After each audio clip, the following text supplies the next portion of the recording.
The Galactic Council chamber hummed with the collective disapproval of 12 alien species as Admiral Chen Wei stood at the defendant's podium. Her crisp blue uniform bore the scars of recent battle, singed edges and a plasma burn across her left shoulder that medics had hastily patched. Primitive kinetic weapons, sneered Zextar, the hegemony's primary representative, his crystalline features refracting the chamber's light into prismatic disdain.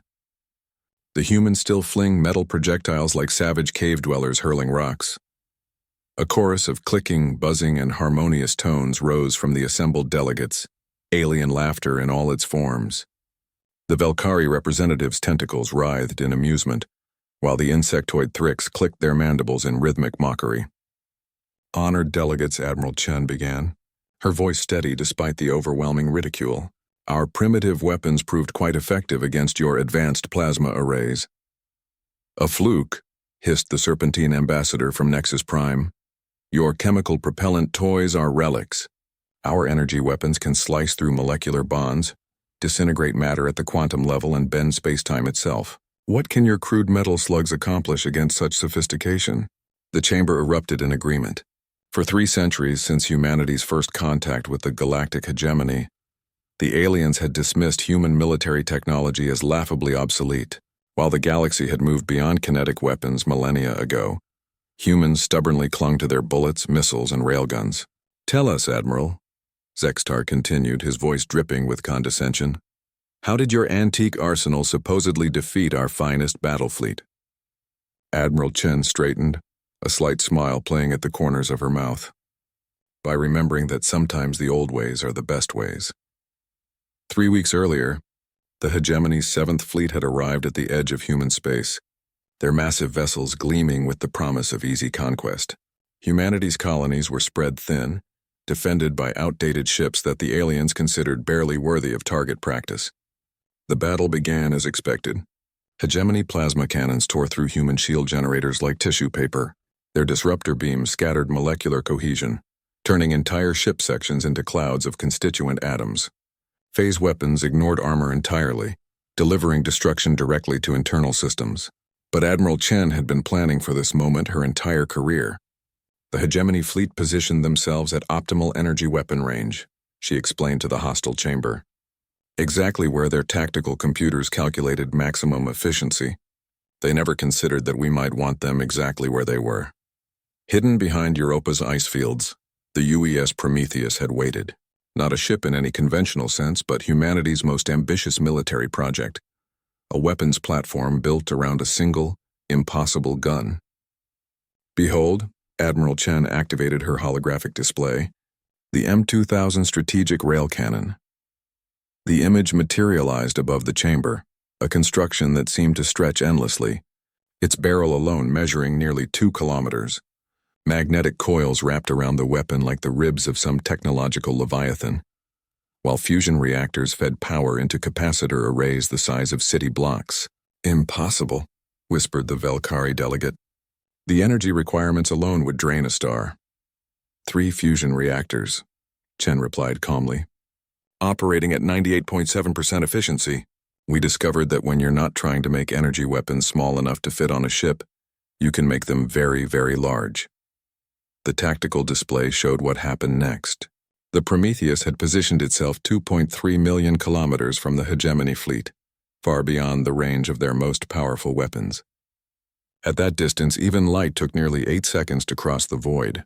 Your flagship, the Eternal Dominion, Chen continued, highlighting the massive hegemony vessel. 12 kilometers of the finest alien engineering. Shields that could deflect stellar radiation, armor forged from compressed neutronium, completely invulnerable to any weapon in known space. The alien delegates leaned forward despite themselves. The M2000 fires a depleted uranium slug weighing exactly 2,147 kilograms. Magnetic acceleration brings it to 3.7% the speed of light before it leaves the barrel.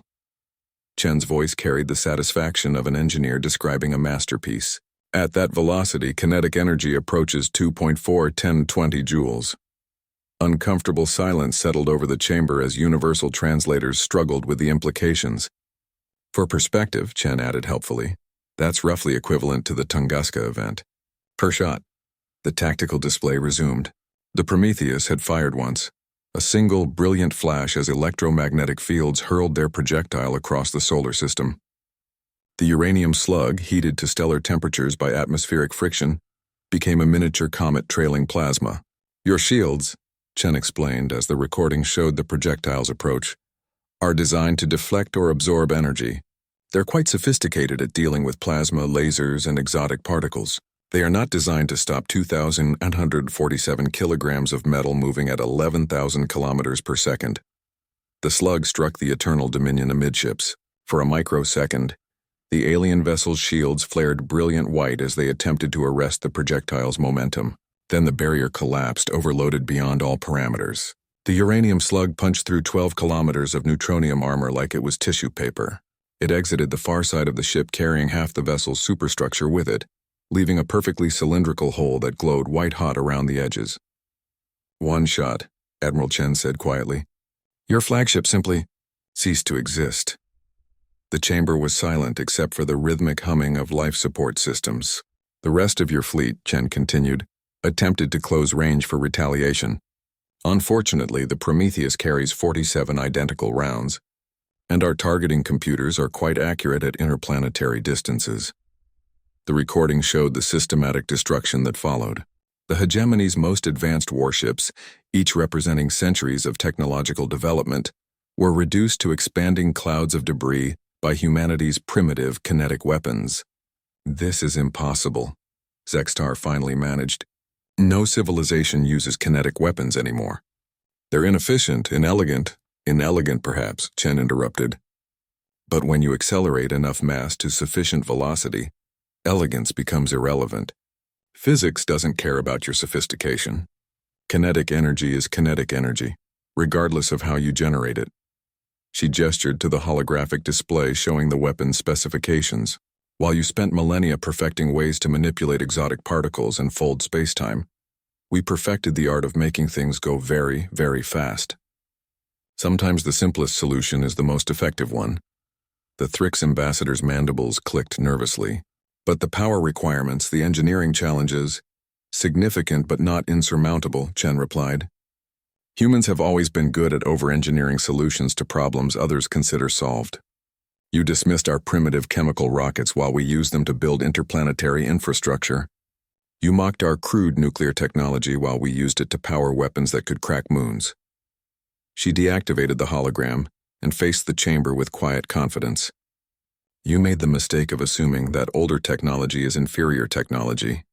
We made the mistake of assuming you were intelligent enough to recognize a strategic deterrent when you saw one." The silence stretched until Zextar found his voice. What are your terms?" Admiral Chen smiled. "Immediate withdrawal from human space, recognition of our territorial boundaries, and perhaps most importantly, a formal apology for describing our weapons as primitive." She paused, letting her words sink in. "After all, there's nothing primitive about accelerating 3 tons of uranium to a significant fraction of light speed. That, honored delegates, is what we humans call advanced engineering." The vote was unanimous.